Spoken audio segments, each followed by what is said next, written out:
Dimanche 1er septembre 2019, il est 15 h au Caire. Tout de suite, le journal en langue française avec les principaux titres. Le président El-Sisi tient un sommet à la capitale koweïtienne avec l'émir du Koweït sur les relations bilatérales ainsi que les questions d'intérêt commun. La coalition arabe mène des frappes aériennes contre une cible tenue par les Houthis au sud de Sanaa, tuant des dizaines de personnes. Et au moins 5 personnes tuées et 21 autres blessées par un homme tirant au hasard sur des automobilistes dans la ville texane d'Odessa.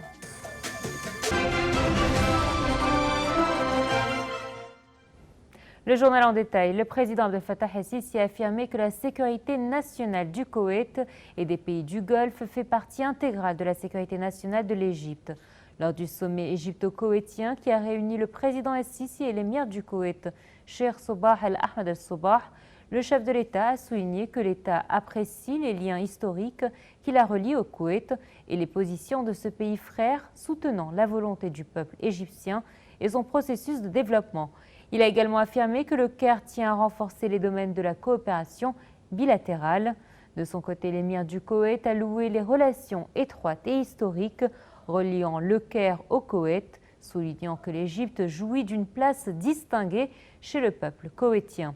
L'émir du Koweït a également mis l'accent sur le rôle axial que joue l'Égypte pour préserver la sécurité et la stabilité dans les pays arabes, ainsi que sur ses efforts pour optimiser l'action intégrale dans tous les domaines.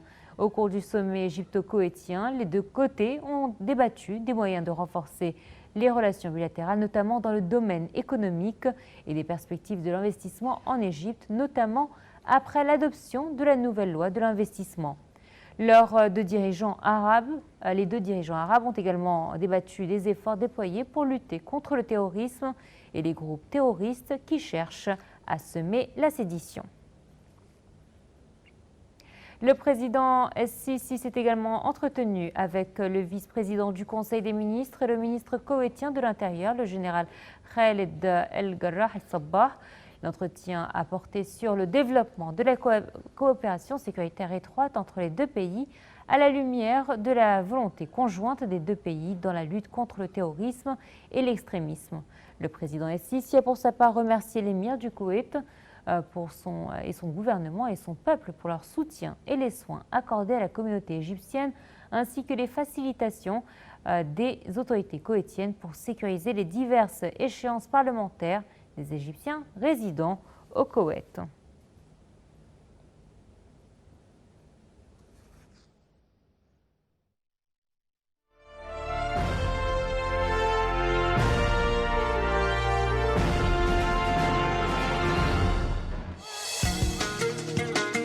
إرث تاريخي وإنساني عظيم يجمعنا، علاقات امتزجت فيها الأرواح والدماء وتشكل خلالها نسيج وثيق من الترابط والتعاون بين البلدين لينتج عنها شراكة استراتيجية في شتى المجالات. تشكل زيارة الرئيس السيسي إلى دولة الكويت تأكيداً على متانة نهج متكامل من العلاقات الأخوية والاجتماعية ونموذجاً يحتذى به بين الأشقاء. وهكذا تترسخ العلاقات المصرية الكويتية وتزداد قوة وتميزا لتلعب دورا رئيسا في احتضان قضايا الأمة وتحقيق تطلعات الشعوب.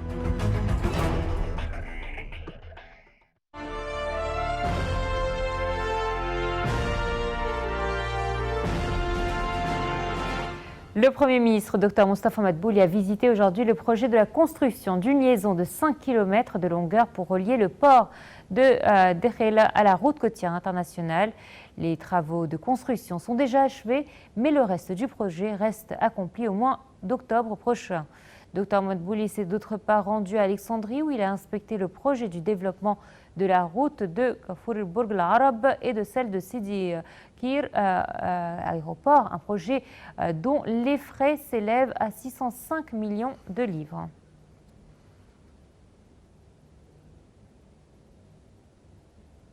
La coalition arabe au Yémen a annoncé avoir mené aujourd'hui des frappes aériennes contre une cible tenue par les Houthis au sud de la capitale Sanaa, tuant des dizaines de personnes.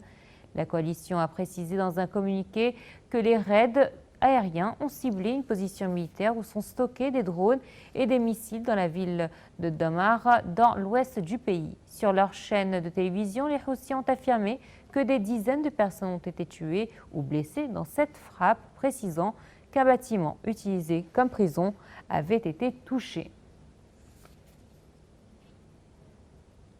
Le président libanais Michel Aoun a affirmé que le Liban ne cherche pas la guerre, mais qu'il va riposter à toute tentative visant à toucher sa souveraineté, sa dignité et l'intégralité de ses territoires.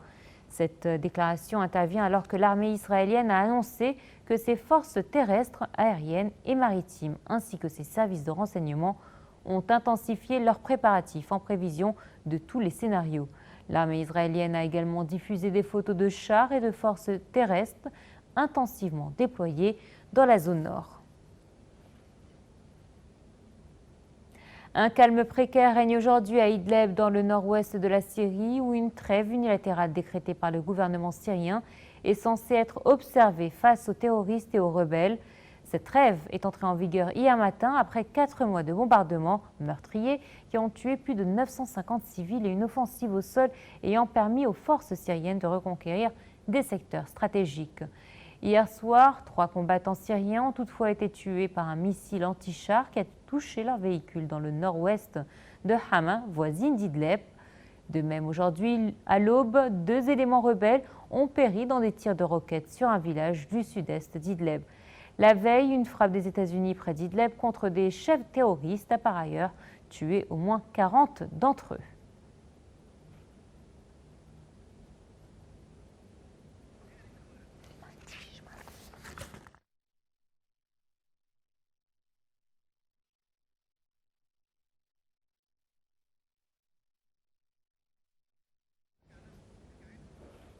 L'instance chargée des élections en Tunisie a présenté une liste finale de 26 candidats pour la présidentielle anticipée du 15 septembre qui permettra d'élire un successeur au chef de l'État décédé, Beji Caid Essebsi.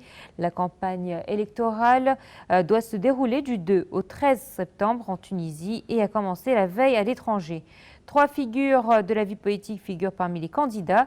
Le Premier ministre Youssef Chahed, 43 ans, le président par intérim du Parlement Abdel Fattah Mourou, 71 ans, et l'ex-ministre de la Défense Abdelkrim Zbidi, 69 ans.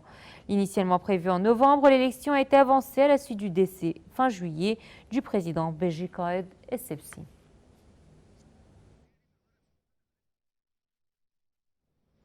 Le Premier ministre britannique Boris Johnson a demandé aux députés du Parlement de mettre en vigueur le référendum sur le retrait de l'Union européenne et a promis de sortir le Royaume-Uni du bloc européen le 31 octobre, même si un nouveau compromis ne pouvait être trouvé. Entre-temps, plusieurs milliers de personnes ont manifesté hier au Royaume-Uni pour dénoncer le coup d'État du Premier ministre Boris Johnson après sa décision de suspendre le Parlement dans la dernière ligne droite avant le Brexit. Le plus gros rassemblement s'est déroulé dans la capitale britannique devant la résidence du Premier ministre, l'accusant de priver le Parlement du pouvoir de décision, ce qui n'est pas démocratique.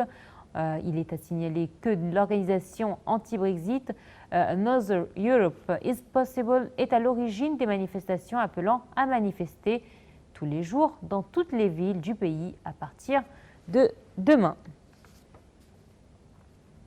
Au moins 5 personnes ont été tuées et 21 autres blessées par un homme qui a tiré au hasard sur des automobilistes dans la ville texane d'Odessa, dans le sud des États-Unis. Selon le maire de la ville voisine de Midland, 3 policiers figurent parmi les blessés. Cette énième fusillade intervient moins d'un mois après qu'un tireur eut abattu 22 personnes dans une autre ville du Texas, à El Paso, à environ 500 km à l'ouest d'Odessa. Les motifs de cette tuerie ne sont pas connus pour le moment.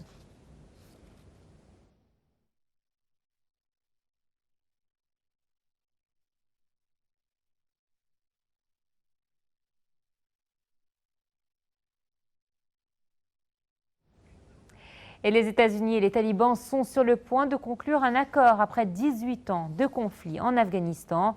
Après une séance de pourparlers à Doha, l'émissaire américain Zalmay Khalilzad a affirmé que les deux côtés sont sur le point de conclure un accord qui va réduire la violence et ouvrir la voie aux Afghans pour s'asseoir ensemble pour négocier une paix honorable et durable. Sur le terrain, le porte-parole du ministère de l'Intérieur a annoncé que les forces de sécurité afghanes ont chassé les combattants talibans de Kunduz au lendemain de leur offensive sur cette ville du Nord. Les insurgés avaient lancé leurs forces depuis plusieurs directions hier pour tenter de s'emparer de cette ville stratégique située près de la frontière tadjike. De lourds combats s'y sont déroulés au cours desquels l'armée afghane a bénéficié d'un soutien aérien américain.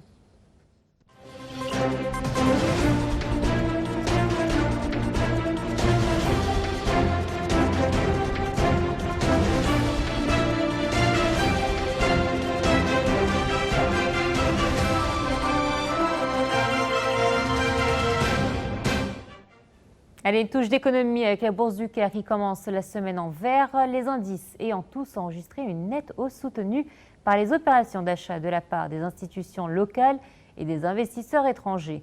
L'indice principal EGX30 a grimpé de 0,6% à 14 926 points. EGX30 Cap a également gagné 0,5%. Les indices secondaires EGX70 et EGX100 ont également haussé respectivement de 0,3% et 0,4%.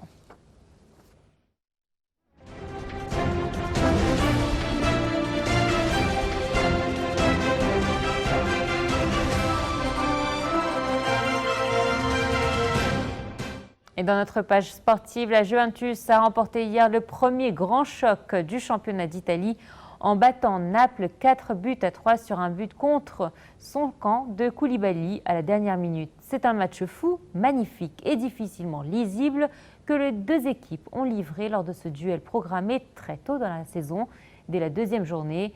L'issue du match était alors totalement incertaine et elle a finalement été infiniment cruelle pour Naples, battu dans le temps additionnel sur une reprise de Koulibaly sous sa propre barre.